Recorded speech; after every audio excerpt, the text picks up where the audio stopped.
সমুদ্রের ঢেউ জোরে জোরে উঠছিল। একটা ছোট কাঠের নৌকা সেই ঝড়ের মাঝে খুব বাজেভাবে নড়ছিল। রাঘব যে কোনো উপায়ে নৌকা সামলানোর চেষ্টা করছিল। বৃষ্টিতে ওর জামা কাপড় একদম ভিজে গেছিল আর ওকে খুব ক্লান্ত দেখাচ্ছিল। ঝড়ে হাওয়ার মাঝখানে ও শেলটা জোরে ধরেছিল যাতে নৌকা পাল্টে না খায়, কিন্তু ঝড় এখনো থামার কোনো নামই নিচ্ছিল না। হে ভগবান, আমাকে বাঁচাও, এই ঝড় ঝঞ্ঝা আমাকে মেরে ফেলবে, আমার নৌকো তো ভাঙতে বসেছে। তখনই হঠাৎ একটা বড় ঢেউ নৌকাতে ধাক্কা দিল। নৌকার ভেতরে জল ঢুকতে লাগলো আর সেটা আস্তে আস্তে সমুদ্রের মধ্যে ডুবতে লাগলো। রাঘবের হাত শেল থেকে ছুটে গেল আর গভীর সমুদ্রে ডুবতে লাগলো। কেউ আছো? আমাকে বাঁচাও, আমাকে সাহায্য করো, আমাকে বাঁচাও। কিছুক্ষণের মধ্যেই ও সমুদ্রের গভীরে ডুবে যেতে লাগলো। 3 দিন পর সূর্য তীব্র চমকাচ্ছিল আর আবহাওয়া এখন শান্ত হয়ে গেছিল। এই দূরের দ্বীপের কিনারাতে রাঘব অজ্ঞান হয়ে আর পুরোপুরি ভিজে ভাবে পড়েছিল। ছোট এক 10 বছরের আদিবাসী ছেলে দৌড়ে ওর সামনে এলো। দেখলো যে রাঘব বেঁচে আছে কি মারা গেছে। তখন ছোটু জানতে পারলো যে রাঘব বেঁচে আছে। তখন ও অন্য লোকেদেরও ডেকে আনলো। বাবা, বাবা, তাড়াতাড়ি আসো, দেখো সমুদ্র থেকে কেউ বয়ে এসেছে। ভীম যে আদিবাসীর মুখপাত্র ছিল সে জঙ্গল থেকে বাইরে বেরিয়ে এলো আর রাঘবকে দেখতে লাগলো। ও রাঘবের সামনে এসে ওর হাতের নাড়ি পরীক্ষা করে দেখলো। এ বেঁচে আছে ছোটু, এ আমাদের মতো কিন্তু দেখতে নয়, এ বাইরের কোনো দুনিয়ার মানুষ মনে হচ্ছে। ঝড়ের ধাক্কায় ও এখানে চলে এসেছে। বাবা, ওর কাপড় কিরম অদ্ভুত দেখতে, এ কি আমাদের ক্ষতি করবে? না, এ এখন খুবই কমজোর।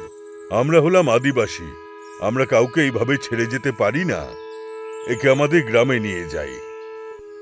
ভীম রাঘবকে নিজের কাঁধে উঠিয়ে নিল আর নিজের গ্রামের দিকে চলতে লাগলো আর ছোট ওনার সাথে চলতে লাগলো। 1 সপ্তাহ কেটে গেল। রাঘব মাটি আর বাঁশ দিয়ে তৈরি এক আদিবাসী ঝুপড়িতে বিশ্রাম নিচ্ছিল। সোমা সেখানেই ওর দেখভাল করছিল আর ওর চিকিৎসাও করছিল। রাঘব আস্তে আস্তে নিজের চোখ খুলল। ওর আবছায়া নজর আস্তে আস্তে পরিষ্কার হতে লাগলো। সোমাকে অদ্ভুত জামা কাপড়ে দেখে ও চমকে ওঠার চেষ্টা করলো, কিন্তু দুর্বলতার কারণে ও আবার পড়ে গেল। সোনা ওকে হাত দিল আর আস্তে আস্তে উঠতে সাহায্য করলো। আরাম করো, তুমি একদম সুরক্ষিত আছো, তোমার শরীরে এখনো শক্তি নেই। আমি কোথায়? আর তোমরাই বা কারা? আর আমার নৌকোই বা কোথায়? আমি আমার গ্রামে যেতে চাই। তখনই ভীম তাজা জংলি ফলের ঝুড়ি নিয়ে ঝুপড়িতে এলো। ভীম ফলগুলোকে একটা কোনায় রেখে রাঘবের কাছে এলো। এটা আমাদের কুটির। তোমার নৌকো ভেঙে গেছে, কিন্তু তুমি প্রাণে বেঁচে গেছো। এই জড়িবুটির রসটা খেয়ে নাও। সোমা রাঘবকে একটা সবুজ রঙের রসের বাটি দিল। রাঘব কিছুক্ষণের জন্য থেমে গেল, কিন্তু রসের গন্ধ ঠিকঠাক লাগলো। রাঘব আস্তে আস্তে সেই রসটা খেতে লাগলো আর তার স্বাদ ওর ভালো লাগতে লাগলো। এটা কি? এটা তো খুবই সুস্বাদু। আমার যন্ত্রণাও কমছে। এটা জংলি জড়িবুটি আর জংলি মধু, আমাদের জঙ্গলে আমাদের সবথেকে বড় ঔষধ। রাঘব সেই দয়ালু আদিবাসী লোকদের দিকে তাকালো আর বুঝে গেল যে ও এখন সুরক্ষিত। ও আবার বিছানায় শুয়ে পড়ল। কিছু সপ্তাহ কেটে গেল। রাঘব এখন মোটামুটি ঠিক হয়ে গেছিল। ও ভীম আর ছোটুর সাথে জঙ্গলে হাঁটছিল। তিনজনে এক অদ্ভুত ঝাড়ির সামনে এসে দাঁড়ালো, যেখানে নীল রঙের মিষ্টি আলুর মতন সবজি ঝুলছিল। ভীম গাছকে ক্ষতি না করে সেটা আলতো করে তুলল আর ছোটু সেটা একটা একটা করে একাঠা করলো। আপনারা সবজি এত সাবধানে কেন তুলছেন? আমাদের গ্রামে তো কোদাল দিয়ে সোজা ওই চারা গাছটাকেই তুলে ফেলে। রাঘব, এই ধরিত্রী হলো আমাদের মা। আমরা যদি জমিকে আঘাত করি তাহলে পরের বার আমাদের আনাজ দেবে না। আমরা ঠিক ততটাই নিই যতটা আমাদের দরকার। দেখো রাঘব দাদা, এটা মিষ্টি আলু। এটা আগুনে পোড়ালে এটা মিষ্টি হয়ে যায়, আর এটা খুব শক্তি দেয়। রাঘব একটা সবজি নিল আর সেটা শুকলো। ওর গন্ধটা মিষ্টি লাগলো। যখন ও মুখ ঘুরিয়ে দেখলো তখন ও জঙ্গলের আশেপাশে বিভিন্ন রকমের গাছ দেখতে পেল। আমরা শহরে অনেক খাদ আর ওষুধ প্রয়োগ করি, তবুও খেতে এত সুস্বাদু হয় না। আপনার জঙ্গল তো খনি। জঙ্গল ততদিনই খনি থাকে যতক্ষণ তোমার লোভ না থাকে। চলো, আজ তোমার জঙ্গলে কি করে খাবার তৈরি হয় সেটা শেখাই। ওরা তিনজনে আগে এগোলো আর নিজের ঝুলিতে অনেক রকমের ফল আর সবজি একঠা করলো। রাতে সোমা গ্রামের মাঝখানে খোলা জায়গায় খাবার বানানোর উপকরণ নিচ্ছিল। সোমা তুলে আনা নীল সবজিগুলোকে জলের পাত্রে ধুলো, তারপর সেগুলোকে টুকরো করলো আর সেগুলোকে কেটে দিল। উনি কোনো রকম তেল ছাড়াই ওই সবজিগুলোতে জংলি মশলা আর লাল ফলের রস মেশালো। রাঘব এই সব দেখতে থাকলো। অদ্ভুত, আপনি বিনা তেলেই রান্না করছেন। আমাদের ওখানে তো তেল ছাড়া কেউ রান্নাই করে না। তেলের কি দরকার? যখন এটাকে আমরা সবুজ বাঁশের মধ্যে ঢেলে তখন বাঁশের জল এটাকে সুস্বাদু বানাবে। সোমা মশলায় লাগানো সবজিগুলো বাঁশের মধ্যে ঢেলে দিল। ওর তার মুখগুলোকে পাতা দিয়ে ঢেকে ওটাকে জ্বলন্ত কয়লার ওপরে লাগিয়ে দিল। কিছুক্ষণ পরই ওখান থেকে মিষ্টি গন্ধ আসতে লাগলো। গন্ধ আসছে রাঘব দাদা, এবার তুমি আঙ্গুল চাটতে থাকবে। সোমা কাপড়ের সাহায্যে বাঁশটাকে মন দিয়ে ওঠালো আর চাকু দিয়ে সেটা খুললো। তারপরও রান্না হওয়া খাবার পাতার প্লেটে ঢেলে দিল। রাঘব বড় গরস নিল আর ওর চেহারায় তৎক্ষণাৎ খুশি দেখা দিল। আরে, এ তো অতি সুস্বাদু। আমি সারা জীবনে এত সুন্দর খাবার কখনো খাইনি। এ হলো প্রকৃতির নিজস্ব স্বাদ রাঘব। রাঘব খাবারটা দেখলো। ওর মনে এখন নতুন বিচার জন্ম নিল। এই সফর কিন্তু লম্বা ছিল। আর তারপর সেই দিন থেকে 5 বছর পর দ্বীপের কিনারে একটা বাঁশ আর মাটির তৈরি দেয়ালে একটা ছোট ঘর দাঁড়িয়েছিল। জায়গাটা শান্ত আর সুন্দর দেখাচ্ছিল। ধাবার দরজায় পাতা দিয়ে তৈরি একটা বোর্ড লাগানো ছিল। এই ধাবাটা রাঘবই চালাচ্ছিল। আর এখন ওর বয়স এখন একটু বেশি দেখাচ্ছে, আর জংলি সবজি আর ফল দিয়ে গ্রামের খাবার বানাচ্ছিল। ছোট, 3 নম্বর টেবিলে আরো একটু জংলি মধু আর বাঁশওয়ালা স্যালাড নিয়ে যাও, তাড়াতাড়ি করো। আসছি রাঘব দাদা। সব লোকেরা তোমার তৈরি ফলের রসের দিওয়ানা হয়ে গেছে। ছোট এখন বড় হয়ে গেছে আর রাঘবের সব কাজে ওকে সাহায্য করে। লোকেরা ধাবায় বসে সুস্বাদু খাবার আনন্দ উপভোগ করছে। তখনই ওখানে ভীম এসে উপস্থিত হলো। রাঘব, তুমি তো আমাদের পুরনো পদ্ধতিকে একটা নতুন রূপ দিয়েছো। আমরা কখনো ভাবতেই পারিনি যে এরকম কিছু হতে পারে। ভীমদা, এ তো সব আপনাদেরই কৃপা। এই জঙ্গল আমাকে নতুন জীবন দিয়েছে। এই ধাবা হলো এই ধরিত্রী মাকে আমার ছোট্ট একটা উপহার। পরিবেশ শান্ত দেখাচ্ছিল। প্রাকৃতিক খাবারের গন্ধ আর মানুষের আনন্দে ভরা পরিবেশ। রাঘব, ভীম আর ছোটু এটা খুশিতে দেখতে লাগলো। আর তারপর একদিন দ্বীপের কিনারায় এক মোটর বোট এলো। কবির নামের এই বোঝদার দেখানো এই ব্যক্তি বোট থেকে নিচে নামলো। ওর পেছনে এক ক্যামেরাম্যানও নিচে নামলো। কবির একটু মুচকি হাসি দিয়ে আশেপাশে দেখলো, তারপর ক্যামেরার সামনে রিপোর্টিং করা শুরু করলো। বন্ধুরা, 5 বছর আগে একজন জেলে ঝড়ের জন্য উধাও হয়ে গেছিল। সবাই ভেবেছিল যে ও মারা গেছে, কিন্তু কিছুদিন আগে একটা সামুদ্রিক জাহাজ এই অচানা গোলাপি দ্বীপে একটা ধাবা দেখতে পেল। তাহলে রাঘব কি বেঁচে আছে? চলুন দেখা যাক। কবির আর ক্যামেরাম্যান ধাবার দিকে এগোতে লাগলো, কিন্তু রাস্তায় ওরা ছোটুকে দেখতে পেল আর তারপর ওর সাথে কথা বলার চেষ্টা করতে লাগলো। আচ্ছা, তুমি কি এই দ্বীপেই থাকো? আচ্ছা, এখানে রাঘব বলে কি কেউ থাকে যে শহর থেকে এসেছে? আপনারা কে? আর এই অদ্ভুত দেখাতে কালো জিনিসটা কি? আমরা বাইরের লোকের সাথে কথা বলি না। ভয় পেও না, আমরা কোনো শত্রু নই। আমরা শুধু রাঘবের সাথে দেখা করতে চাই। ছোট কিছুক্ষণের জন্য অস্বস্তিতে পড়ে গেল, কিন্তু কবিরের ওকে সৎ মনে হলো। তারপর ও ওকে ধাবায় নিয়ে যাওয়ার সিদ্ধান্ত নিয়ে নিল। কিছুক্ষণ পর ছোটু কবির আর ক্যামেরাম্যানকে ধাবার অবধি নিয়ে এলো।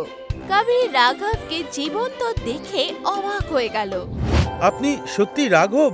আপনি এখনো বেঁচে আছেন? আপনার গ্রামের মানুষ তো ধরে নিয়েছে আপনি মারা গেছেন। হ্যাঁ, আমিই রাঘব, কিন্তু এখন আমি এই জঙ্গলেরই এক অংশ। আসুন, আপনি এত দূর থেকে এসেছেন, আগে কিছু খেয়ে নিন। রাঘব ওদের টেবিলে বসালো আর জংলি সবজি আর ফলে বানানো খাবার পরিবেশন করলো। ক্যামেরাম্যান সবকিছু রেকর্ড করলো। এসব কি রাঘব বাবু? আপনি আগে তো একটু খেয়ে দেখুন, তারপর নিজেই সিদ্ধান্ত নিন কেমন লাগলো। কবির একটু অস্বস্তির সাথে একটা গড়স তুললো, আর তখনই ওর এটা খুব ভালো লেগে গেল। ও মাই গড, এর স্বাদ তো অসাধারণ। এতে তো অন্যরকম একটা সতেজতা আছে। রাঘব কিচেনের দরজার সামনে দাঁড়িয়ে ভীমু আর সোমাকে দেখলো। তিনজনেই একে অপরকে দেখে হাসলো। ওখানে থাকতে থাকতে রাঘব কবিরকে সবুজ জঙ্গলে ঘোরাতে লাগলো। ওকে প্রকৃতির সৌন্দর্য আর জংলি ফল দেখালো। রাঘব ওকে নতুন লাগানো গাছ আর বড় গাছও দেখালো। ক্যামেরাম্যান সব কিছু নিজের ক্যামেরায় রেকর্ড করতে লাগলো। রাঘব বাবু, আপনার খাবার সত্যি অসাধারণ, কিন্তু এই জঙ্গল থেকে প্রতিদিন ফল নিলে এই জঙ্গল শেষ হয়ে যাবে না? এটাই তো সবচেয়ে বড় ব্যাপার কবির। আমরা জঙ্গল থেকে যা নিই তার দুগুণ ফেরত দিই। কবির রাঘবের সিম্পলিসিটি আর প্রকৃতির প্রতি ওর ভালোবাসাকে দেখে হাসলো। ও ক্যামেরার সামনে বলা শুরু করলো। বন্ধুরা, এটা একটা অদ্ভুত শিক্ষা। যেখানে শহরে মানুষ জঙ্গল কেটে সাফ করে দিচ্ছে, সেখানে এই আদিবাসী সম্প্রদায় আর রাঘব মিলে জঙ্গলকে আরো সজীব করে তুলছে।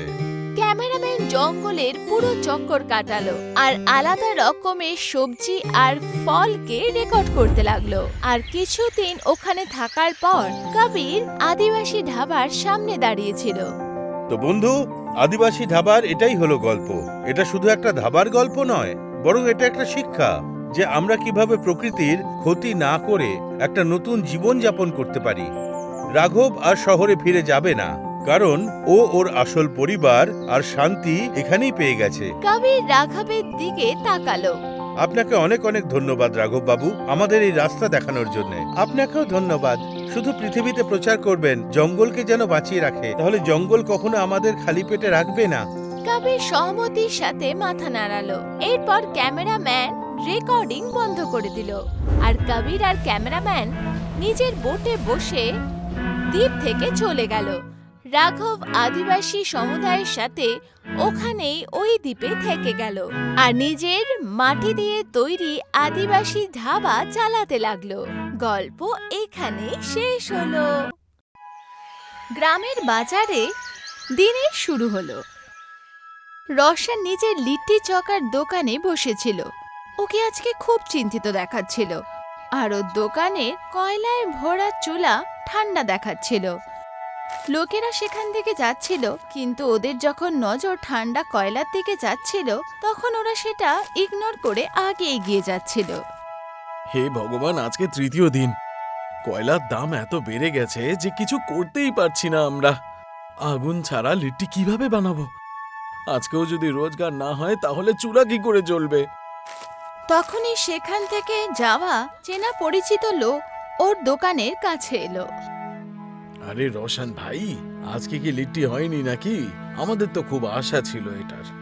মাফ করো ভাই, কয়লা তো খুব দামি হয়ে গেছে। আমার কাছে এত টাকাও নেই যে আমি কয়লা ধরাতে পারবো। তখনই হঠাৎ একটা গাড়ি জোরে আওয়াজের সাথে রওশনের দোকানের সামনে এসে দাঁড়ালো। সুরেশ গাড়ি থেকে নিচে নামলো ও রওশনের ঠেলার দিকে এগিয়ে গেল আর ওকে দেখতেই রওশন ঘাবড়ে দাঁড়িয়ে গেল। কি রোশন, 3 দিন ধরে দেখছি তুমি এখানে খালি বসে আছো। যদি তুই কিছু না বেচিস তাহলে আমার দোকান ভাড়া কিভাবে দিবি? আমার কিন্তু আমার টাকা রাতের মধ্যে চাই। মালিক, শুধু কিছু দিনের সময় দিয়ে দিন।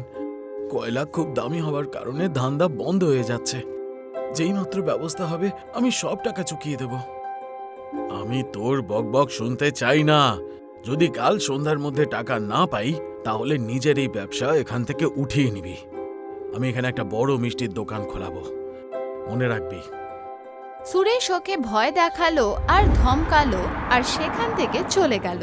ওর যাওয়ার কিছুক্ষণ পরেই রোশন ঘাবড়ে গিয়ে নিজের জায়গায় বসে পড়ল। রাত্রিবেলায় বিমলা কাপড় সেলাই করছিল। তখনই রোশন উদাস আর মূর্ছে যাওয়া চেহারা নিয়ে বাড়ি ফিরল। বিমলা ওর জন্য জলের গ্লাস নিয়ে এলো। ও বুঝতে পেরে গেছিল যে কোনো কিছু ঠিক নেই। কি হয়েছে? আজকেও কোনো রোজগার হয়নি নাকি? আর ওই সুরেশ মালিক কি আবার এসেছিল? হ্যাঁ বিমলা, ও বলে দিয়েছে যদি কালকে ভাড়া না দিই তাহলে ও দোকান ছিনিয়ে নেবে। আমি তো কিছু বুঝতে পারছি না যে কয়লা ছাড়া আমি কি করব। গ্রামের সবাই ওই পুরনো লিট্টি চোখা চাইছে, আর এর জন্য অনেক টাকার দরকার।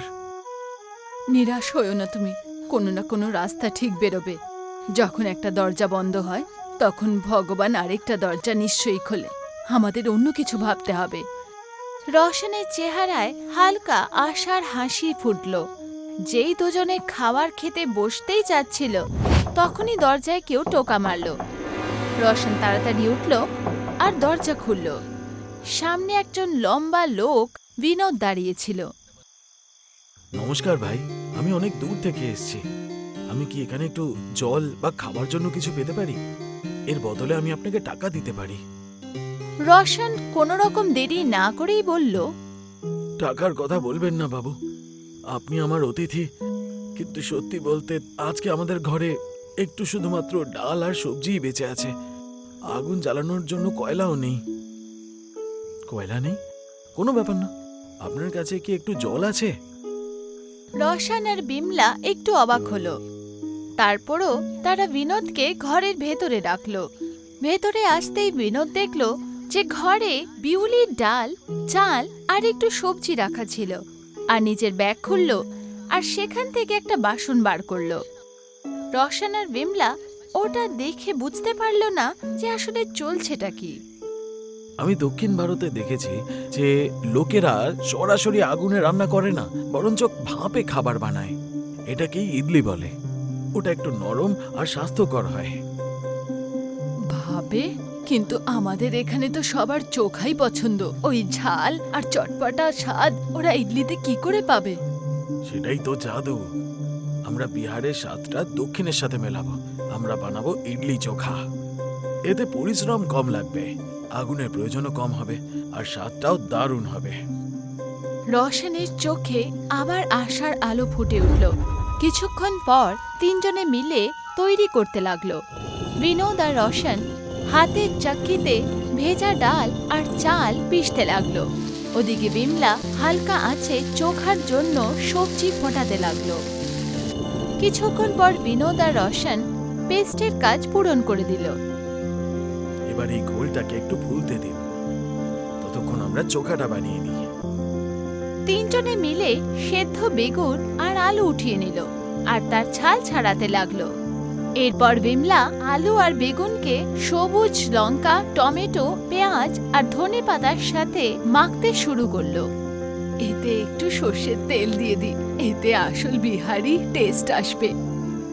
আর এই হলো নুন আর অল্প একটু লেবুর রস। রোশন সেটাতে মশলা দিল আর কিছুক্ষণের মধ্যেই ওদের চোখা খাওয়ার জন্য তৈরি হয়ে গেল। এর সাথে সময় এগোতে লাগলো। এখন ইডলি বানানোর তৈরি শুরু হয়ে গেল। বিনোদ স্ট্যান্ড ওঠালো আর সেটাতে একটু তেল দিল। তারপর ওটা এক এক করে ঘোল ভরতে লাগলো। এরপর ও স্ট্যান্ডটাকে ফুটন্ত জলের বাসনের ওপর রেখে দিল আর ওপর দিয়ে ঢাকা বন্ধ করে দিল।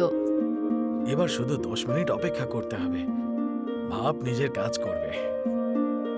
বাসন থেকে আস্তে আস্তে ভাপ বেরোতে লাগলো আর চারপাশে খাবারের সুন্দর গন্ধ ছড়িয়ে গেল। কিছুক্ষণ পর বিনোদ ঢাকনা খুলল।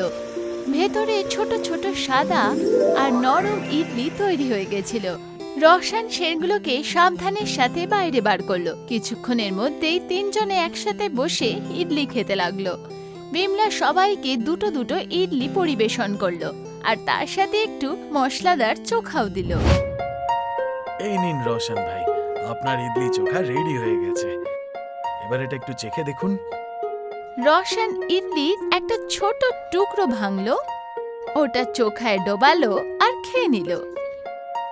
যে ওটা খেলো ওর চোখ বড় হয়ে গেল, ওর চেহারা একটা বড় হাসি ছড়িয়ে গেল। বাহ, এটা তো দারুণ জিনিস। এটা লিট্টির মতন শক্ত না, কিন্তু স্বাদটা ওইটাই। এটা বানাতে তো অর্ধেক কয়লাও শেষ হলো না। এটা তো সত্যিই জাদু।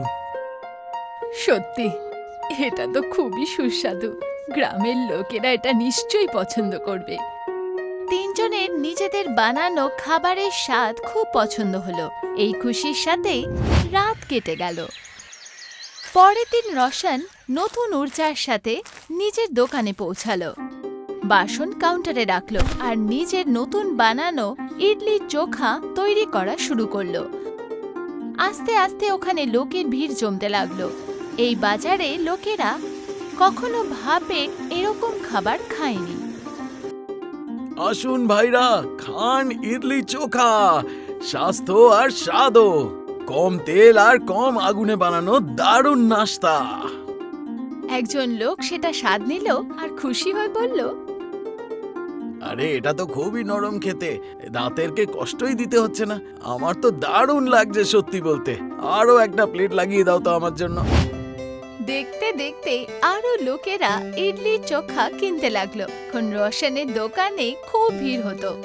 অনেক সময় পর আজকে ওর খুব ভালো রোজগার হয়েছিল। কিছুক্ষণ পর সুরেশ আবার সেখানে এসে পৌঁছালো। ও রোশনের দোকানে ভিড় দেখে দাঁড়িয়ে পড়ল। ও তারপর লোকেদের মাঝখান থেকে রাস্তা বার করে দোকানের ভেতরে পৌঁছালো। এটা কি তামাশা হচ্ছে? এই রোশন, আমি বলেছিলাম ভাড়া দাও আর এখান থেকে যাও। এটা তুমি আবার কি সাদা রঙের গোলা বিক্রি করছো? এটা আমাদের গ্রামের খাবার নয়। স্বাদের কোনো গ্রাম হয় না। এটা ইডলি চোখা, এটা বিহার আর দক্ষিণ ভারতের মিলন। এটা সত্যি দারুণ খেতে, সবাই এটা পছন্দ করছে। আপনিও একবার চেখে দেখুন না। সুরেশ সন্দেহের নজরে প্লেট দেখতে লাগলো। খাবারের গন্ধ খুবই ভালো ছিল। ও একটা টুকরো উঠিয়ে খেলো।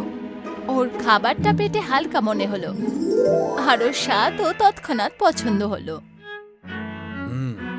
স্বাদটা মোটেই খারাপ না, কিন্তু আমার ভাড়াটা কোথায়?